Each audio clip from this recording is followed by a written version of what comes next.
कारण काय सांगा ना, ते अनपार्लमेंटरी आहे का सांगा अध्यक्ष महोदय. विनाकारण मी पोलिसांच्यावर टीका करतो, तुमच्यावर नाही टीका करत. तुम्ही कारण सांगा ना, ते अनपार्लमेंटरी आहे का शब्द. कामाचं वर्णन कसं करायचं या सरकारच्या. गल्लीत गोंधळ आणि दिल्लीत मुजरा असं या सरकारचं वर्णन आपल्याला करावं लागेल. तिन्ही पक्ष इथं गोंधळ घालत असतात, पण दिल्लीत जाऊन मोदी साहेब आणि शहा साहेब यांच्या समोर मुजरा करण्याचं काम आमचे सगळे नेते करत असतात. अनेक आश्वासनं दिल्यामुळं जनतेमध्ये इतका प्रचंड रोष आहे की एकही आश्वासन पूर्ण या सरकारचं आज या सरकारला करता आलेलं नाही. अध्यक्ष महोदय, भारतीय जनता पक्षाचा 2024चा जो जाहीरनामा आहे त्यात लाडक्या बहिणीला 1500 रुपयावरून 2100 रुपये नेण्याचं आश्वासन जाहीरनाम्यात दिलेलं होतं. महिला सुरक्षिततेसाठी 25,000 महिलांचा पोलीस दलात समावेश करण्यात येईल असं जाहीरनाम्यात आश्वासन आहे. किती आतापर्यंत महिला सिलेक्ट झाल्या पोलीस दलात, आकडा सरकारनं जाहीर करावा.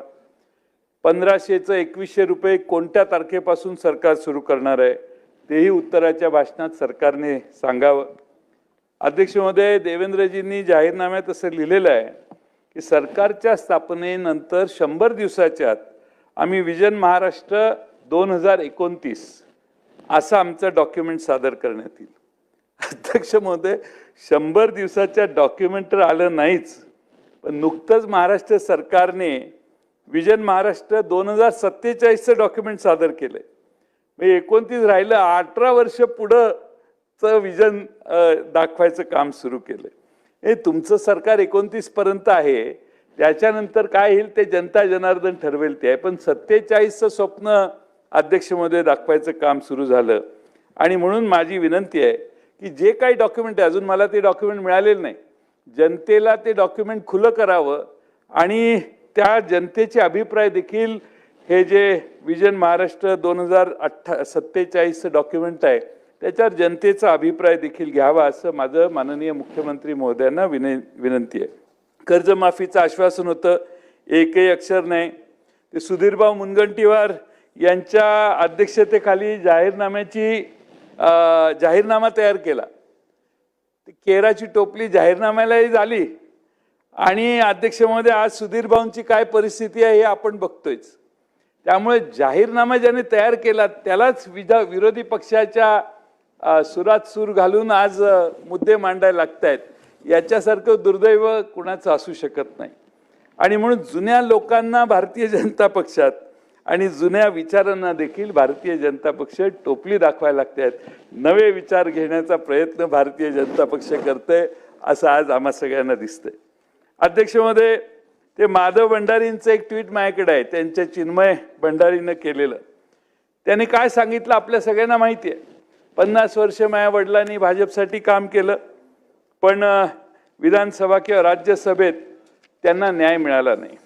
अध्यक्ष महोदय, निष्ठेनं जे राहिले त्याच्यापेक्षा बाकीचे कानामागून आले आणि तिखट झाले म्हणतात, ती म्हण आता खरी करायचं ठरवलेलं दिसतंय. अलीकडं अनेक सामाजिक कार्यकर्त्यांच्या हत्येच्या धमकी येतात, मग त्यांना शस्त्र परवाना मिळणं जवळपास अशक्य असतं. म्हणजे धमक्या आल्या तर त्याला खून, खंडणी, अपहरण, मारहाण असे गंभीर गुन्हे दाखल झालेले ते निलेश गायवळ, त्याला पासपोर्ट मिळाला, शस्त्र परवाना मिळाला अध्यक्ष महोदय.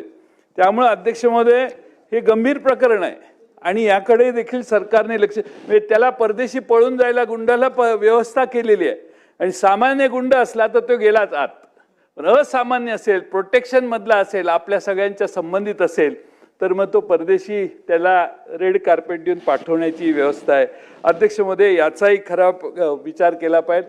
आमच्याकडे आमच्या पक्षाचे कार्यकर्ते राम खाडे नावाचे पदाधिकारी आहेत, सामाजिक कार्यकर्ते आहेत. त्यांनी अनेक देवस्थानचे जमीन घोटाळे बाहेर काढले. पोलीस संरक्षण त्यांना मधल्या काळात देण्यात आलं, सरकारने पोलीस संरक्षण काढून घेतलं. त्यानंतर त्याचा रिव्हॉल्वरचा परवानाही रिन्यू करून दिला नाही.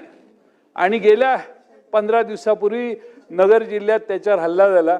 मेलाय म्हणून माणसांनी सोडला. 10-12 जणांनी एका वेळी हल्ला केला, जवळपास मेलेला होता, पण कसा बसा तो वाचला.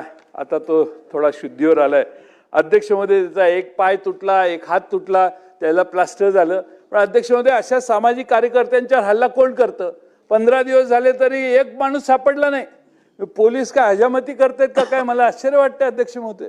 म्हणजे संध्याकाळी जेवताना हॉटेलच्या समोर माणसाला मारहाण होते आणि अध्यक्ष महोदय त्याचा कोणच मागमस पुरावा लागत नाही. पोलीस का अजामत्या करताय का असे शब्द वापरू नये प्लीज. पोलीस का अजामत्या करताय का असे शब्द वापरू नका प्लीज. मग काय शब्द वापरू? तुम्ही पर्याय द्या ना मला. माझे मराठी नाही, असं- कमी आहे.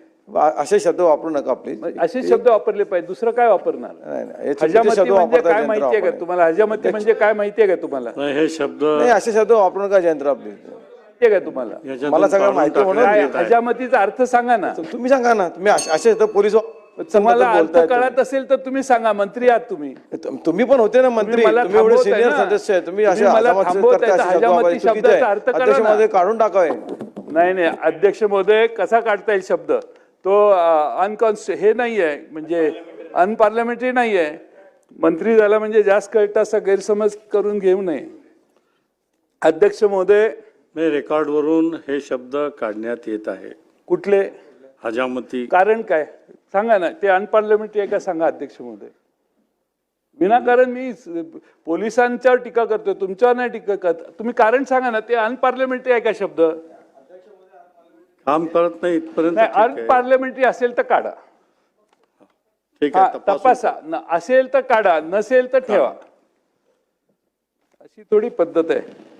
अध्यक्ष महोदय त्या राम खाडेंच्यावरचा हल्ला, त्याने देवस्थान जमीन घोटाळे बाहेर काढले. त्याच्यापैकी कोणीतरी हे काम केल्याचा संशय आहे. अजून एकालाही अटक पोलीस करू शकले नाहीत आणि म्हणून तो शब्द मी वापरला. तुम्हाला त्याच्या वेदना कळणार नाहीत, पण ज्यावेळी गुजरते ना त्यावेळी कळतं की माझ्याकडे पाहून बोला जयंतराव. हो, ते समोर बसले आहेत ना, तुमच्याकडे बघून बोलतो. माझ्याकडे पाहून बोला. तुम्ही तुमचा चेहरा मला नेहमीच आवडतो, त्यामुळे काय मला तुमच्याकडे बघायला काही तक्रार नाही. अध्यक्षमध्ये पुणे हे विद्येचं माहेरघर होतं.